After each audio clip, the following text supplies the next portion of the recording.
Së në surë jemi, sëna, të e komendë.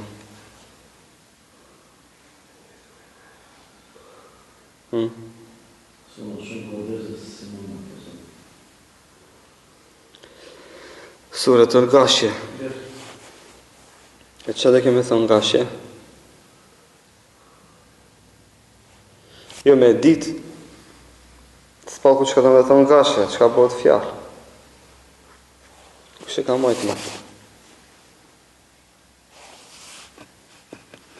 هل أتاك حديث الغاشية وجوه يومئذ خاشعة عاملة ناصبة تصلى نار حامية تسقى من عين آنية.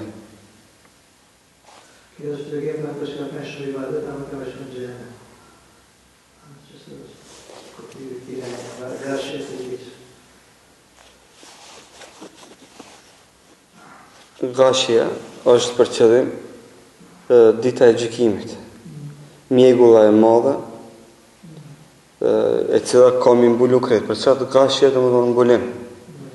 E në ghashu do të thotë me mbulu diçka. E këtu ghashia është se dita e gjykimit ka me mbulu këtë tokën edhe ka me mrisë cilën kjo është për qëllim. Kur kush së një hik, sikurse kur e mlon diçka në vend me diçka, edhe çdo sen që është në fundi përfshihet nga ajo mbulesë. E i ka dy kuptime kjo, edhe kuptimin se çdo kujt ka me mrit dita e gjykimit, se ka me i kaskush, edhe kuptimin tjetër se në ditën e gjykimit do të del një mbulesë, një errësirë, një tym i madh, e cila ka me mbulu këtë botë. Wujuhu yawmidhin khashi'a, përmendet do thotë për fytyrat të cilat kanë me qenë të mërzita. Ka me qenë të mërzita. Çka është wujuhu yawmidhin khashi'a? Amilatun nasiba tasla narun hamia. Të cilat kanë me shiu zjarmin e xhenemit të vrasht. Të cilat kanë punu edhe janë lodh. Të cilat kanë punu edhe janë lodh. Kjo është njëna prej komente që ti e përmendet. Të cilat kanë punu edhe s'u ka pranuar puna. Ama që ka përsëri kanë me shiu zjarmin e xhenemit. E sot na jemi pjesën e dytë, ajete që lexohen namaz, rekatën e dytë. Alhamdulillahi Rabbil Alamin, wal aqibatu lil muttaqin wala udwana illa ala zalimin. Wassalatu wassalamu ala Muhammad ibn Abdullah al-mab'uth rahmatan lil alamin wa ala alihi wa sahbihi wa man istanna bi sunnatihi ila yawmiddin. Vazhdojmë me komentimin e ajeteve të Suratul Ghashia, ku jemi do të thotë pjesa e fundit e kësaj surës, ku thotë Allahu subhanahu wa taala: "Afala yanzuruna ila al-ibli kayfa khuliqat."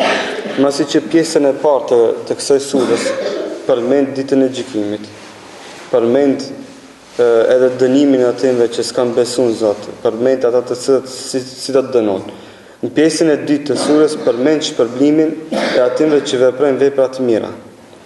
Shpërblimin e atyve që veprojnë vepra të mira, u përmend të mirat, dhe njëkohësisht Allah Azza wa Jall i përmend edhe të mirat e xhenetit që do t'i kenë ata të cilët kanë më përjetuar dhe kanë më kënaqur me ata.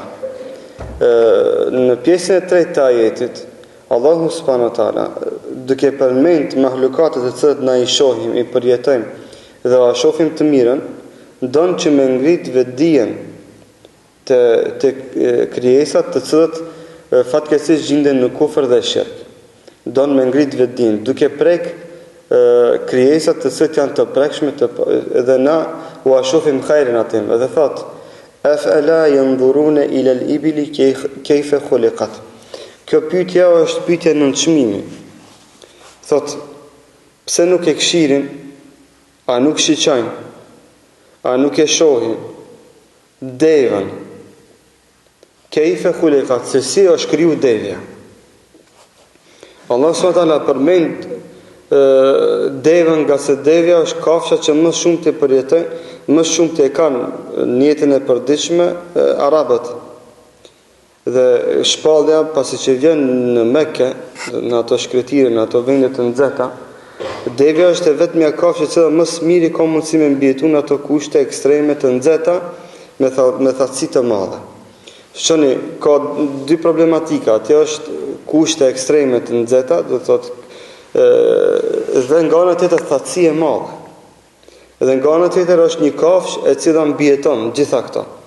E cila është e krijuar nga ana Allahut Azza wa Jalla. Dhe Allahu subhanahu wa taala në formën e çmimi ju thotë po ju devën që e keni parasive, pse nuk po kishini se kum kriju? Mesazhi çka është? Kjo kafshë e cila është në mesin e juaj, të cilën jeni duke e pa, nga e cila keni shumë përfitime, s'ka ardhur rastësisht në këtë dunjë. Por se ka kriju Allahu Azza wa Jall për të mirën e juve, për me qenë argument për ju. Për me qenë argument për ju.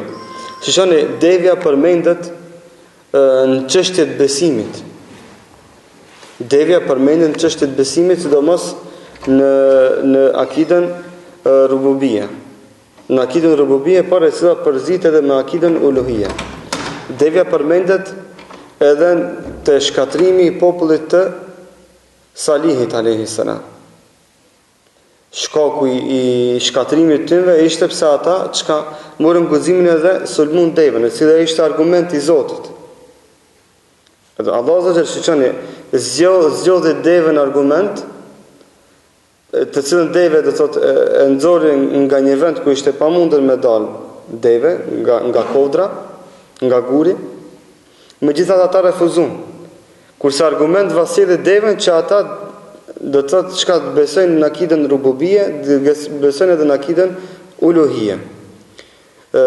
Këtu vjen në shprehje përmendja e devës për akiden uluhie. Pse? Sepse mushrikët e Mekës kanë besuar në akiden rububie, kanë besuar në ekzistencën e Zotit. Por sa ata që kanë thonë, kur janë pyetur se pse ja adhuroni këto idhujt e Zotit, kanë thonë la na'buduhum illa liyuqarribuna ila Allahi zulfa. Kanë thonë ne adhurojmë këto putat për me na afru te Zoti, ndërmjetësuesi kemi këta për të Allahu Azza wa Jalla. Edhe devja vjen do të thotë si argument për me vabu me dije, si ka mundësi ju mos me besu si duhet, me i bo shirk një krijues të cilin mesin e juve ka kriju një deve që jeni duke e pa. Pse? Sepse devja është si kafshë e bereqeshme dhe e begatshme. Është e vetmja kafshë e cila mbijeton ato kushte ekstreme. Është e vetmja kafshë e cila ka mundësi një muaj të tëra ti kaloj, do të thotë, pa pi asnjë pikë uji. Nëse ngopet mirë me ujë, një muaj tëra ka mundësi do të thotë të udhton në përshkretir. Një muaj të plotë udhton në përshkretir pa pi asnjë pikë uji. Nga ana tjetër është e vetmja kafshë e cila kafshë do të thotë e hec kilometra të largëta duke mos u ndal hiç. Është nga kafshët që bart shumë peshë me vete. Është nga kafshët e cila edhe i shërben fizikisht, do të thotë njeriu, por edhe nga ana tjetër e furnizon njeriu edhe me qumsht. Është kafshë e cila dominon tek ajo cilësia e turpit.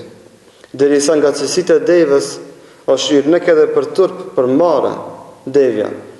Nga cilësitë e devës që përmendet, që devën me bo me pa, duke afru devës tjetër, duke bo marrëdhënie me ta, thuhet se të hakmiret. Edhe për çat devja është nga kafshët që fshehet në thellësitë e shkretires kur i vjen koha e shumëzimit, kur i vjen momenti dhe çasti kur ata duhet shumohen.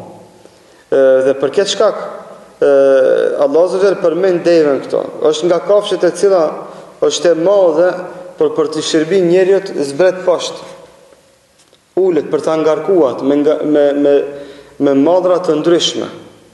Dhe është e vetmja kafshë e cila kur ngarkohet për stepër mi s'ka nevojë mi ndihmu për të çuar, vetë çohet në kom.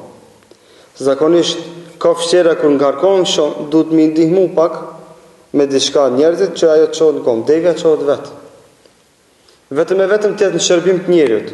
Kjo është krijesa e Allahut Azza wa Jalla. Dhe gjitha këto të mira i ka kriju dhe ka dhënë Allahu Azza wa Jalla kësaj kafshë që të jetë argument për njerëzit se këtë kafshë ka krijuar një krijues i cili meriton të adhurohet, dhe është i vetmi i cili meriton të adhurohet. Dhe për këtë shkak Allah azza wa jall drejtohet këto njerëzimit në formë pyetëse, por në formë nënçmimi.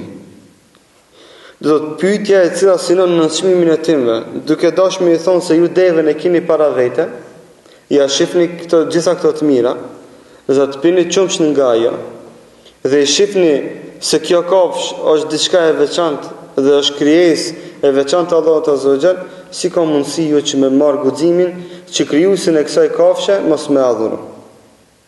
Kjo është mesazhi nga ky ajet kuranor. Wa ila as-sama'i kayfa rufi'at. Thot Allah azza wa jall, a nuk e shihni qiellin se si është ngrit? A nuk po e shihni qiellin se si është ngrit?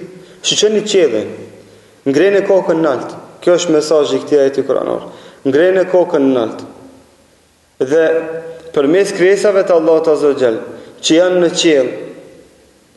në qiell, binduni në besimin e vërtetë të Allahut subhanahu wa taala. Binduni në besimin e sinqert edhe binduni se e keni për obligim dhe detyrë që të largoni nga shirku dhe kufri. Duke e ngre kokën lart.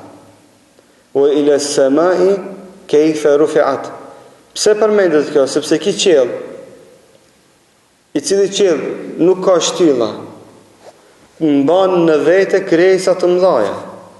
Mban në vete hënën, mban në vete diellin, mban në vete yjet, që janë më të mëdha se hëna dhe dielli. Mban në vete do të thotë krijesa të shumta të cilat na ende nuk i kemi parë, as i kemi zbuluar. Dhe Allah subhanahu wa taala në këtë rast siçoni lidhshmërinë e ajetit kuranor. Nëse dikush nuk bindet me krijesat që i ka të prekshme të kapshme dhe i duken të vogla, i thot mirë, nëse kjo s'të mjafton, nëse s'mjafton mu bind me devën që e ki para vete si krijesë, atëherë ase ki mjaft argument qiellin që ti e një grimc, bila as një grimc në këtë kosmos, që e qiellin, që e kryten ma. Dhe e shese ky qielli i cili është i rëndet në këtë formë, është i krijuar nga ana Allahut azza wa jall, një krijuesi të madh, i cili ka shumë fuqi, i cili është i vetmi i cili meriton të adhurohet. Dhe si ka mundësi ti pas kësaj bindje në Allahun azza wa jall, me gjitha këto argumente që i ki të prekshme, të cilët i ki edhe të pashme për syrin tonë, si ka mundësi ti përsëri me marrë guximin edhe me i bë shirk Allahut azza wa jall. Dhe mesazhi tjetër ndërlidhja e kësaj pjesës të ajetit me pjesën që ka përpara, çfarë është? Allahu azza wa jall pasi që përmend të mirat e xhenetit, pak më herët që i përmendëm në ligjëratën e kaluar. Ju thotë si ka mundësi ju gjitha këto të mira të xhenetit mi humb, tu i pas gjitha argumente. Si ka mundësi ju mi humb ato shtroje të bukura të xhenetit, ato koltuqe të mira, ato zbukurime, dekorime, ato ujë të pishëm, ato lumenj që do të rredhin ato që të keni qef, jo, si ka mundësi mi humb, kur i keni gjitha argumente para vete. Me çfarë arsye ju do të thotë marrni guximin që do të thotë mi anashkalu gjitha këto argumente. Wa ila al-jibali kayfa nusibat. Thot Allahu azza wa jall. Shoni do të thotë përmend kafshët, përmend qiellin, krijesat që i ka, edhe ngritjen e qiellit që është mrekulli në vete, tani kthehet në tokë. Thot këshirni edhe në kodrat. Se si në ato kodra i kemi bë përqëndrueshme, nusibat. Dhe të cilët kodra i kemi bë të përqëndrueshme. Dhe Allahu azza wa jall shpeshherë kur përmend shkatrimin e kësaj dhunjoje, fillon me shkatrimin e kodrave, që janë krijesa të mëdha gjigante për neve, madhështore, të cilët na s'kemi mundësi as me paramendu që ato kodra ka mundësi që dikush mi zhduk dhe mi shkatru dhe mi rënu. Allahu azza wa jall tregon se kjo kodër është krijesa e Allahut subhanahu wa taala, dhe tregon jo rastësisht për ditën e gjykimit, tregon se këto kodra do të zhduk do t'i boje hi. Kemi përmend në suret e mëparshme se këto kodra do t'i ban Allahu Azza Jall hi, plumb do t'i ban. Edhe pse janë gjigante dhe të mëdha. Për kjo shkak një pjesë e madhe e gjeologëve, çfarë thonë? Thonë se kodra atë sa është e madhe i prej jashtë, atë që është e madhe në thellësi. Atë që është e madhe në thellësi. Se Allahu Azza Jall këto kodra i ka kriju për me mojt balansin e tokës. Sepse e dini fort mirë se shumica e sipërfaqes së kësaj toke është e rrethuar me ujë. Pakica është tokë. Pakica është tokë.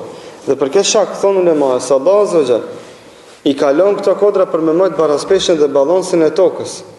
I ka kriju për me mojt balansën dhe baraspeshën e tokës, që të mos ketë dridhje të shumta dhe çka dhe të përballojnë fortunave të shumta të cilat të vinë prej detit dhe prej ujrave. Dhe për këtë shkak kanë thonë merre një top me ujë, një top të thjesht me ajër, edhe vendoje me një vend me një enjë të madhe ku ka ujë, do ta shohësh se valët e ujit çka e gjujnë atë topin djathën të majtë. Këtu në këtë rast Allahu Azza Jall ka kriju kodra, të cilat kodra ta mbajnë baraspeshën e kësaj tokës, që njeriu të ketë jetë më të rahatshme. Para mendoni ju, vazhdimisht këtë tokë me lëvizje dhe me dridhje, çfarë jetë do kishmi pas na? Çfarë gjumi do të kishmi pas na? Pa pritmas vjen një dallgë e madhe dhe çka e lëvriz këtë tokë. Pa pritmas frin një erë e madhe, edhe çka e merr çdo sen që ka mbi këtë tokë. Po çka kodrat e luajnë këtë rol, mbajnë baraspeshën e tokës dhe i sigurojnë një jetë më të rahatshme e më të qetë njerëzimit. Edhe këto kodra të cilat janë të krijuar dhe janë të formuar prej guralesave të vegjël, e kanë këtë rol të madh. Këto kodra të mëdha gjigante që na i shohim si krijesa të mëdha, janë të formuar prej guralesave të vegjël. Nga ana tjetër Allahu Azza Jall në këto kodra ka kriju lloj minerale. Ka mundësu që dalin lloj ujrash. Del uji amël, del uji gjelbët, del uji thartë, del uji pa thartë, del uji me ngjyrë, del uji pa ngjyrë, lloj mahlukate në te, lloj minerale, del hekër, del bakër, del ari, me një pjesë të gurit ka arin, tjetrën pjesë aty afër nuk ka ari, lloj dhe të gurës të çmueshëm në këto kodra, të egra, e të mëdhaja gjigante, dhe Allahu Azza Jall i drejtohet njerit dhe i thot: mirë, që su kënaqe me devën, me kafshën e cila ti shërben, duket se ajo është kafshë dhe nuk ja vlen me shiqun e ta. Mirë, nuk u mjaftove edhe me qenë, thove shumë largë këto krijesa. Ja ku i ke kodrat. Para te i ke këtë krijesë të madhe, dhe a nuk të mjaftojnë gjitha këto që ti me besu në Allahun Azza Jall dhe ti nënshtrohesh besimit të Allahut subhanahu wa ta'ala. Wa ila al-ardi kayfa sutihat. Thot Allahu Azza Jall, këshirni edhe në tokën, se si në tokën e kemi bo rafshin. Se si në tokën e kemi bo rafshin, të rafsh për juve. Para mendoni tokat kishin sikur se kodrat. Para mendoni çfarë jetë do të kishmi pas. Kurse Allahu Azza Jall ka fuqi që edhe tokën ta bën sikur kodra dhe ka pas mundësi dhe ka mundësi përsëri ta bëj atë. Por çka e ka lënë tokën të drejtë që na me mujt me lëviz let. Për këtë shkak nuk i duket as pak vështirë njeriu që ti thush shko prej këtu i atje, ama i duket shumë vështirë kur ti thush shko hip në filan kodra. Pse? Sepse kodra paraqet lodhje, mund dhe të lashe për të kalimin e saj apo për ngjitjen në te. Kurse toka është rafshin dhe njeriu hec në te me knatësi. Për këtë shkak Allahu Azza Jall tokën e ka formuar në atë formë që të jetë e përshtatshme dhe për kohën e njeriut, që të mos lodhet, që të mos raskapitet. Për këtë shkak pejgamberi sallallahu alajhi wasallam, dhe kjo është sunet dhe nga mjekësia e pejgamberit sallallahu alajhi wasallam, sidomos ata që kanë smundje të mjedisit, smundje të reumës, smundje të kamëve, do të dhimbje në përnyjet, sidomos në nyjet e kamës, është mirë që her pas here me hec vdast. Mi hek puc, mi hek çorap me hec vdast. Për këtë shkak thot sahabiu, thot wa amarna an-nabiy sallallahu alajhi wasallam an nahtafi ahyana. Thot pejgamberi sallallahu alajhi wasallam her pas here na urdhëronte që të hecim vdast, që të hekim nallat. Pse? Shkencëtarët kanë konstatuar se kjo është do të thotë shëndet që njeriu her pas here të vdast në për tokë, sepse Allahu Azza wa atë formë e ka kriju tokën edhe komën e njeriu që të përshtatet njëra tjetrës. Që njeriu kur të hec, shumë do probleme që i ka me dhimbjet e mjedisit, me dhimbjet e nyjeve, me dhimbjet e këmbëve, me lloj-lloj smundje që janë reuma dhe kështu me radhë, do të me lenë Allahut hecja vdast në për tokë, jo në për asfalt, në për tokë dhe ku ka natyral, me lenë Allahut bëhet ilaç për ato smundje. Sepse Allahu e ka kriju tokën në atë formë që të jetë e përshtatshme dhe rahatshme për njeriu që të ecë në të. Dhe Allahu i thotë se kjo tokë që ju çdo ditë e shkelni, çdo ditë hecni mbi të, është argument për ekzistimin tim dhe është argument për të më besu ashtu si kam urdhëruar, si kam mësuar që të më bëni shirk. Edhe pse Allahu Azza wa Jall tokën në esencë e ka krijuar të rrumbullakët. Kjo tokë është e rrumbullakët.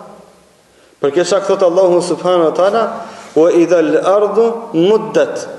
Për ditën e gjykimit thotë edhe kur toka do të çile, do të bëhet rrafshin, do të bëhet e drejtë. Pse? Sepse është e rrumbullakt. E në ditën e gjykimit do të bëhet e drejtë. Prej e rrumbullakt do të bëhet rrafshin, do të prishet. Edhe pse kjo tokë, çka ka? Kjo ajet kuranor argumenton përsëri një mirësi tjetër, se Allahu Azza wa Jall, edhe pse kjo tokë ka krijuar të rrumbullakët, në syrin tënd, komën tënd është e drejtë. Që ti kur të hecish, çka? Të hecish rahat. E jo kom të tuja ti kesh mënat se kryin tënde. Për çka të ndish rahati, edhe pse kalon me një vend ku ka rreth, ti të hecish pa të lashe dhe pa probleme.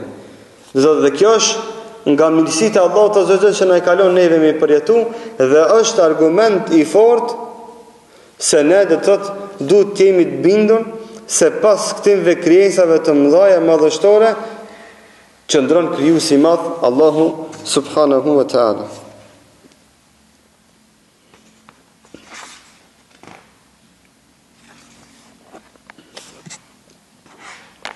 Thot Allahu subhanahu wa taala në vazhdim aleikum selam. Për këtë shak përmendet në hadithin e pejgamberit sallallahu alajhi wasallam që përmend Imam Ahmedin Musnedin e tij, ku thot pejgamberi sallallahu alajhi wasallam an al-ardha yawm al-qiyamati tumaddu madd al-adim ay madd al-jild. Thot pejgamberi sallallahu alajhi wasallam se toka në ditën e gjykimit ka mu shtall sikurse që shtallet likura. A keni pa likurën kur e kitin lehtë, kur ta shtavitesh edhe e shtallet, çka bëhet e drejtë. Thot ditën e gjykimit toka ka mu shtall ashtu. Hadithi përmendet në Musnedin e Imam Ahmedit dhe transmeton edhe disa transmetues të tjerë. Thot Allahu Azza wa Jalla në vazhdim, "Fadhakkir", i drejtohet Muhamedit sallallahu alaihi wasallam edhe çdo pasuesi të rrugës së Muhamedit sallallahu alaihi wasallam, thot përkujto. Ja bën me dije se joni është me përkujtu. Dhe se përkujtimi është obligimi çdo muslimani dhe na kemi përmend në komentet e ajeteve të mëparshme kategoritë e përkujtimit dhe kur bëhet obligim, kur është mustahab dhe kur nuk lejohet. Këtu në këtë rast Allahu Azza wa Jalla bën me dije se pejgamberi sallallahu alajhi wasallam e pejgamberi obligimi i tij dhe obligimi i ummetit të tij është që ata me përkujtu. Dhe njerëzve me va përkujtu. Pse? Nga se përkujtimi ju sjell dobi muslimanëve. Për këtë shkak në ajetin tjetër që përmendet thot Allahu subhanahu wa taala wa dhakkir fa inna dhikra tanfa'u al-mu'minin, dhe përkujton nga se përkujtimi i sjell dobi kujt? Besimtarëve. Ju rastisht këtu përmendet mu'minin e jo muslimin. Nga se muslimanëve të cilët janë me iman të dobët, nuk ju ban dobi për kujtime. Dërsa muslimanët që janë mu'mina, që kanë iman të fortë e top në zemrën e tyre, tek ata mund njerë ndikon për kujtime. Edhe për këtë shak kanë thonë komentatorët e Kuranit, çdo herë kur njeriu përkujtohet nga dikush, dhe nuk i rënqethë trupi nga ai për kujtim, dhe nuk përmirësohet, apo s'paku nuk fillon që të meditoj rreth gabimit të tij, atëherë thonë çka le ta korrigjoj vetveten se është dobësu imani i tij. Ka ra nivele dhe kategoria e besimit të tij. Dhe duhet që ta korrigjon vetveten dhe ta shqetëson se çfarë harami është duke bëjë, i cili haram e pengon nga shijimi i kënaqësisë së imanit. Sepse është kënaqësia e imanit që njeriu kur përkujtohet me ndonjë ajet kuranor apo ndonjë hadith të pejgamberit sallallahu alajhi wasallam, është kënaqësia e imanit, është si pasojë e kënaqësisë së imanit. Dhe çdo herë kur njeriu do të thotë ka mangësim besim dhe në iman dhe është dobësu imani, atëherë do të thotë çka nuk pranon këshillën, apo edhe nëse e pranon këshillën nuk ndikohet nga ajo. Dhe nuk ndikohet nga ajo. Dhe fatkeqësisht Allahu na e fal të gjithëve, jemi me një zaman që pak ban hajër dhe pak ban dobi këshilla. Për këtë shkak, shpeshherë ballafaqohemi me fjalët, vallahu ne kum vendos kështu. Ti i thu ka thon Allahu, ka thon pejgamberi sallallahu alajhi wasallam, kjo është një vepër e keqe, është një vepër e dëmshme. Unë do të kum vendos kështu. Mendimi jam është kë, ti thu move se kjo është vepër e dëmshme, është ndaluar fetarisht. As pak nuk merr mësim nga këshilla që ti jep, as pak nuk ndryshon nga ajeti që ti ja përmend. Ti i thu ka thon Allahu, ti faktikisht i thu o ti, Zoti jot, krijuesi jot, për ti është të thon kështu. Se këto ajete sa janë për pejgamberin sallallahu alajhi wasallam janë edhe për neve. Çfarë sa kanë qenë këshill për Abu Bekrin, atë janë këshill edhe për ne. Çfarë sa kanë qenë këshill për sahabët, atë janë këshill edhe për gjithë ummetin e Muhamedit sallallahu alajhi wasallam. Dhe çfarë ndodh? Shpeshherë na janë shkalojmë gjitha këto këshilla dhe mendojmë se këto këshilla kanë zbrit për atë kohë dhe për atë zaman dhe tani më nuk vlen. Dhe për këtë shak di fort mirë, çdo herë kur përmendën ndonjë këshill, edhe të cilën këshill apo të cilën gabim ti e ke, dhe nuk merr mësim nga ajo këshill, dije se ki problem dhe defekt në imanin tënd. Korrigjoj vetveten, kontrolloj vetveten, këshire se çfarë duke bë. Edhe pse shumë ulema prej selefit kanë thënë që njeriu nuk merr mësim nga këshillat e dhona kur ushqet me ushqim haram. Zakonisht kanë thënë është problemi të ushqimi me haram, të fitimi i dinarit me të padrejt. Ka dhënë kur njeriu ushqen stomakun e tij apo barkun e tij me haram, atëherë edhe nasihatit dhe këshilla nuk ka dobi dhe nuk zën vend tek ai. Inma anta mudhakkir, i thot pejgamberi sallallahu alajhi wasallam, këshilla, sepse ti je vetëm këshillues. Sepse ti je vetëm përkujtues. E jotja është këshillosh, edhe jotja është vetëm këshillosh. Kurse udhëzimi është në dorën e Allahut azza wa jall. Për këtë shak thot Allahu subhanahu wa taala, innaka lan tahdi man ahbabt, walakin Allah yahdi man yasha. Thot, ti nuk ka mundësi me udhëzu kanë ki qefti, por se Allahu kë don e udhëzon. Allahu azza wa jall kanë don e udhëzon, kanë don nuk e udhëzon. Ajo tja është këshillosh, ti marr shkaqet dhe sebepet. Kurse udhëzimi, rezultati i këshillës tënde është në dorën e Allahut azza wa jall. Që shpeshherë na e përzim rezultatin me shkakun, na jemi shkak. Rezultatin e jep Allahu azza wa jall. Na e jona është të bëhemi sebep, të bëhemi shkaktar, të ja them të vërtetën, ta përkujtojmë për të vërtetën në formën më të mirë. Por du të me pas parasysh një send, se na të tjerëve o tregojmë të vërtetën, shkaku pse na dhimbën ata, jo pse ju urrejmë ata. Ka dallim në këtë. Shpeshherë na njerëzve u them të vërtetën dhe hakun, pse ju urrejmë ata, e jo pse na dhimbën. Ka shumë dallim këto, sepse njeriu kur i qaset një problemit, pse i dhimbet personi zgjedh formën më të mirë, më të urtë, më të mençme, më të butë, më të pranueshme për ta. Kur njeriu shiqon e njëta fjalë ka mu thonë, dhe shiko me a thonë këtë këshill me të butë, në kohën më të duhur, në mënyrën më të duhur, në mënyrën më të pranueshme, në vendin më të pranueshëm, pse i dhimbet personi. Kurse kur ja thu këshillën pse urejnë dikan, këtë përkundrazi është. E thu në formën më të vrasht, më të ashpër, më nënçmuesne, dhe natyrisht ai do ta refuzon këshillën tënde. Dhe fatkeqësisht shumicën e rasteve kur këshilla të refuzon si pasojë e natyrës së qasjes në problem. Se si ti i qasësh këtij problemi. A e shqyqon problemi si nga këndvështrimi i rahmetit pse të dhimbet personi, apo nga këndvështrimi i qasjes, pse uren personin pse e bën atë vepër.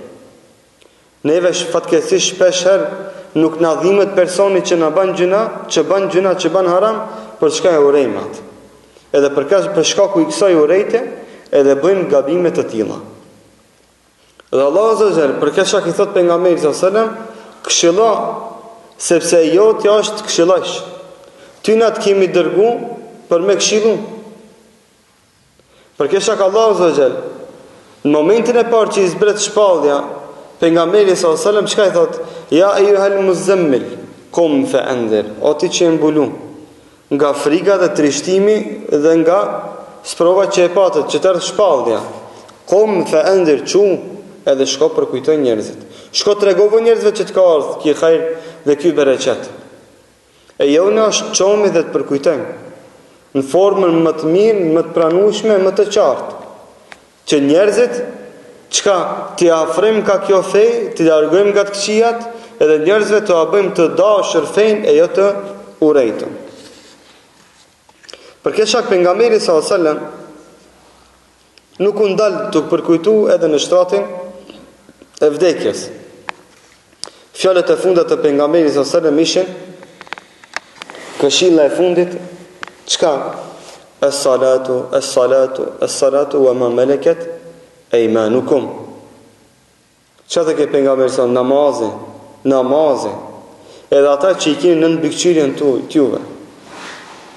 Edhe ata që i keni nën mbikëqyrjen tuaj. Kujdeseni për ata, kushtoni rëndësi atëve. Ama çka ishte e para? Namazi, se ke mos harroni namazin. Edhe këshilla për namaz kur zbot monoton. Pejgamberi sallallahu alaihi wasallam me vite të tëra e të plota thërken namaz. Thërken besim. Sepse namazi manifeston besimin që e kemi në zemër. Besimi është diçka e msheft, imani është diçka e msheft, që është mes teje dhe Allahut. Rezultati dhe fruti i imanit është namazi. Rezultati dhe fruti i imanit kryesor është namazi, dhe natyrisht edhe veprat tjera. Ama jo kryesorja që rezulton imanin që e ki në zemër, është namazi. Për këtë shkak na e kemi përmend, s'është e papranueshme që dikush pretendon se ka iman dhe se ka besimin e pastër e zemrën e mirë, a nga ana tjetër nuk ka namaz. Se na kjo është e papranueshme. Pse nuk e përgënjeshtërojmë na, ai vetë përgënjeshtron veten me veprat e tija, duke mos fal namaz. Leste alehim bimusaitir. Thot Allah Azza leste alehim bimusaitir. Thot ti nuk ka mundësi që të dominosh tek ata. Nuk ka mundësi që ti ata mishti me zar që me besu. Besimi edhe mos besimi tim është në dorën e Allahut Azza wa Jall. Nëse besojnë në Allahun, ajo do të shkojnë për të mirën e tyre.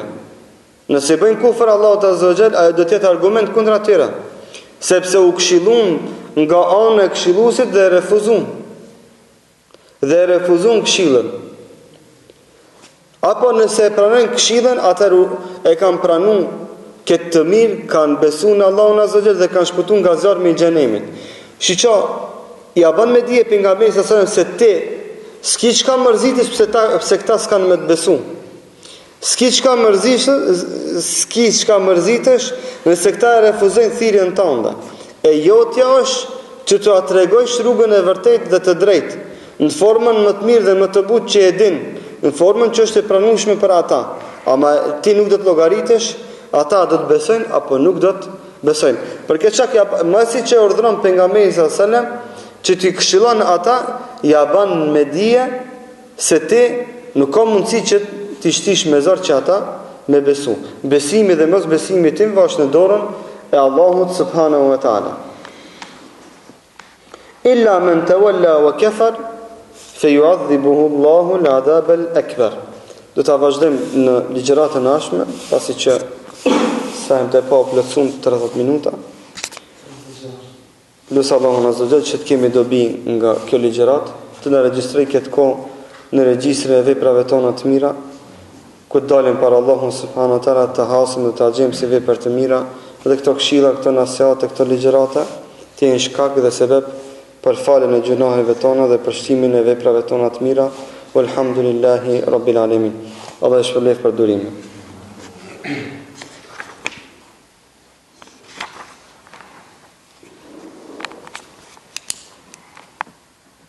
Nëse ka ndonjë pyetje, urdhëroni.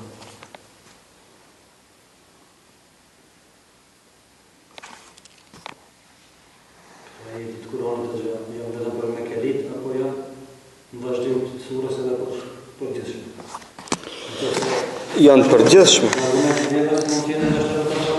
Po. Allahu azza wa jall ju ka drejtuar atyve me devën në atë kohë, nga se pejgamberi sallallahu alajhi wasallam ka zbrit në Mekë. Dhe kafsha e cila më shumë të është fryzuar nga ana e arabëve deri në ditën e sotme është devja. Dhe i drejtohet me një kafshë që e kanë prezente në mesin e tyre. Por kjo deve, kjo kafshë është e njohur edhe për neve.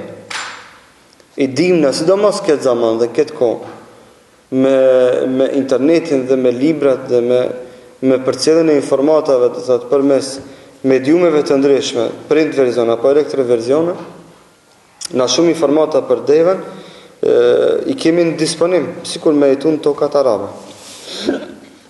Për këtë shkak do thotë, ky ajet kuranor i drejtohet çdo njeriu. Çdo njeriu që të fillon të studion këtë kafsh, të këtë cila kafsh ka argumentet të mëdha në obligoshmërinë e besimit ndaj Allahut subhanahu wa taala.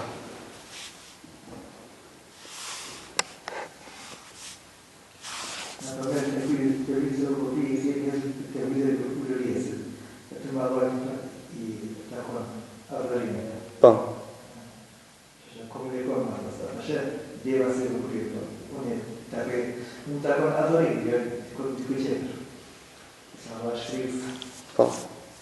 Allah azza wa jall jo rastisht me kazve va përmend devën për t'i bind ata në tauhidul uluhiyya, se ata në rububie s'kan pas problem. Për këtë shkak kur pejgamberi sallallahu alajhi wasallam i ka pyetur se pse jo i adhuroni këto idhujt dhe putet, kur është Allah azza wa jall, kanë thonë jo, na besojmë në Allah. Ama çka kanë thonë? La na'buduhum illa liyuqarribuna ila Allahi zulfa. Ne këto idhujt i shfrytëzojmë për me na afru te Allahu azza wa jall. Vetëm ndërmjetësimi kemi na këta. Na si lutemi direkt Allahut, po i lutemi këtyre dhe putave, e këta putat i luten Allahut azza wa jall. Kjo është e njëjtë edhe me sufite dhe me dervish që e bëjnë ditën e sotme, në kohën moderne. Kjo është shirk i shekullit 21, shirk modern. Veçaj vet ta lut Allahun azza wa jall. Shkon e lut shekhin, e shekhi e lut Allahun azza wa jall, e lut Allahun subhanahu wa taala. Kjo është shirk. Apo i përshkruajnë cilësi shehit timve, dervishit timve kryesor, cilësitë se ti takojnë vetëm Allahun subhanahu wa taala. Kjo është shirk. Sa i kinë se ditë fshehtën, sa i kinë se din sa ato çka bëjnë të shtëpia. Ai nëse din diçka, i kanë kallëzuar xhinit, sa ato janë serbaz, janë shejtan vet. Por në asnjë moment ata nuk kanë mundësi me ditë fshehtën. Fshehtën e din veç Allahu subhanahu wa taala. Kaderin e din veç Allahu subhanahu wa taala. Ata kanë mundësi me ditë kalumën që kallëzojnë xhinit, duke bashkuar me xhinit. Pse bashkuaren me xhinit? Sa ata bëjnë shirk vet. Me e xhinit nuk bashkuaren me askant, pa i bërë shirk ai Allahut azza wa jall. Për këtë shkak, ke kurban bajrami, njëna nga format e shirkut është njerëzit që presin kurbane për udhëheqësve dhe tarikateve të tyre. Për dervishat kryesor që i kanë shebabat që i thënë atyre. Kjo është formë e shirkut që me prej kurban për ata. Allah na ruaj nga kjo vepër. Forma e shirkut është edhe me shku me prej kurban të tyrëvet. Forma e shirkut është që me shku me prej kurban edhe të tyrëvet. Që me shku edhe me bo lutjet e tyrëvet. Sepse atje ka njerëz vdekun. E çka mendojnë? Ata mendojnë se atje është dhe njeri i devotshëm dhe i mirë, e duke u lutë te vorit timve ka mu bo dovaja me ka bu. Kjo është shirk. Dhe fatkeqësisht do të ketë shirk, do të dikush me mishë me shpirt mundohet me rikthi në për këto troje, po ne me lejnë Allah të azhëgjel kina me luftu derisa ta marim një kaqore frim, kina me luftu atë shirk. E kemi obligim për Allah të azhëgjel që ate mos me mbyllë sytë, mos me toleru shirkun, por me ngrit zonën në nartë dhe qartë dhe shqare që këtë shirk me e kundërshtu. Dhe në gjitha format që ne i kemi në disponim, mu mundu dhe thëtë që këto të këqia, këto zullume, të cëtë bënë kundrejt Allahun të azhëgjel, në dhe thëtë që mi pengu. Mi pengu, me fjallë, me nasiate, me derse, me intervenime, me njofësi, çdo formë që i kemi në disponim, na do me thonë duhet me luftu shirkun dhe mos me i dhonë udha saj.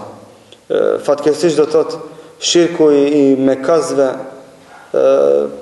është po don dikush me kthin këtë troje.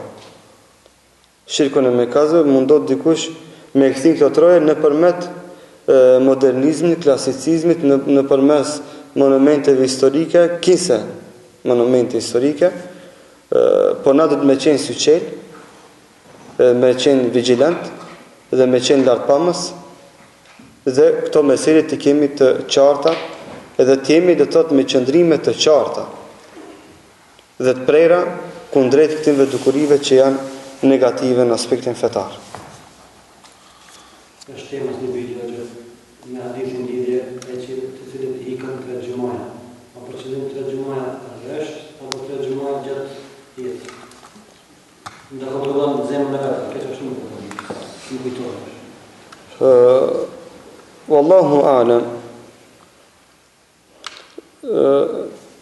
treshi kur përmendet në gjuhën arabe dhe në hadith është për qëllim shumë, numri shumë, apo shumë gjumaja.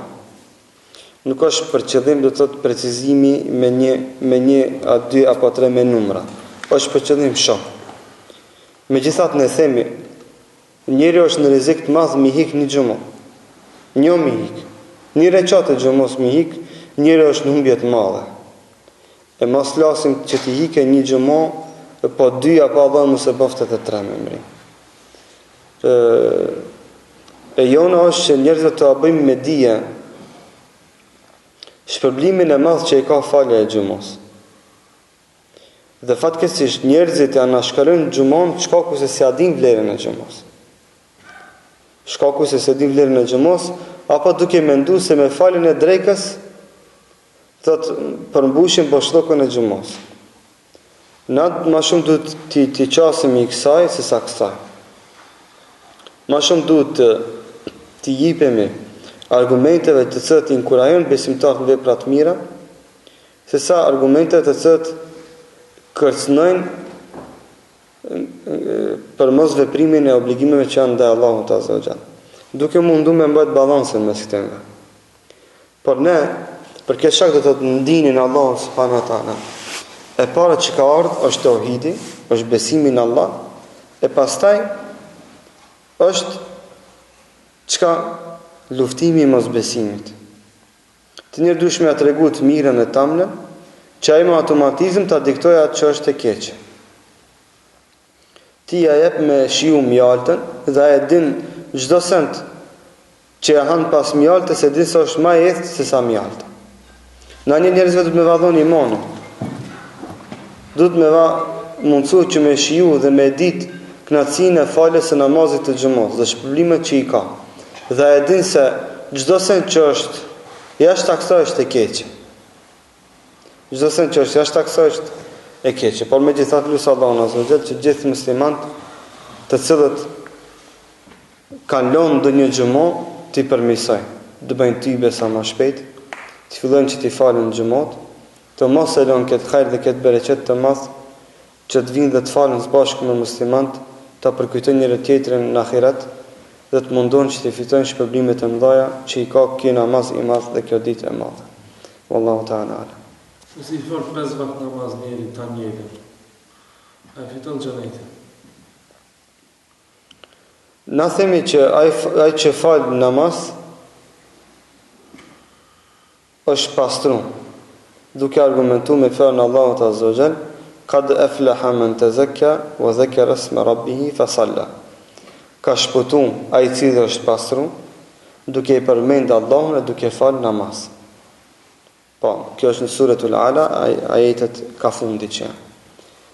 Themi që ai shpresojmë që është i shpëtuar. Kurse na s'kemi të drejtë për askan me garantu se është xhenetli.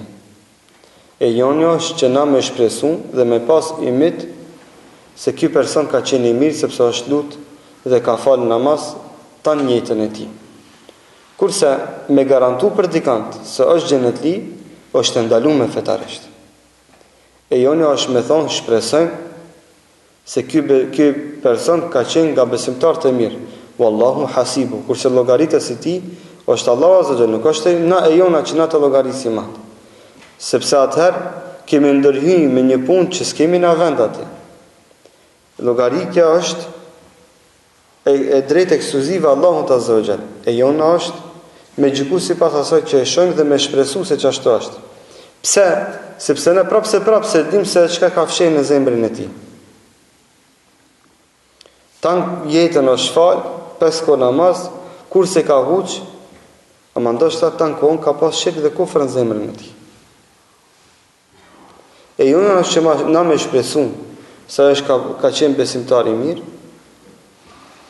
edhe pse shumicën e rasteve ata që falin namaz gjatë të jetës së tij, ka 5 kohë, janë njerëz me të cilët njeriu kënaqet kur qëndron me ta.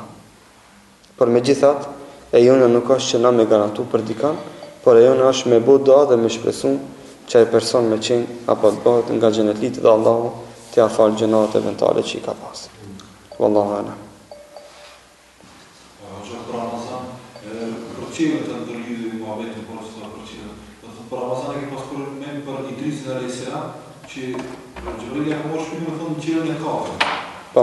Dhe me thonë, normal këtë për nga mërë ku kanë vdekë janë varosë, tash me thonë Idrisi a.s. me thonë në qëndronë në qelën. Shpitet, me thonë komplet, si ka qenë trupi, si ka shumë me lejtë, atë i dhejtë në qelën e kafën. Përmen Ramazan të... Qashtu si di dvore. Si dihet dvore Idris tani. Ramazan është të ke përmen të Idris. Po.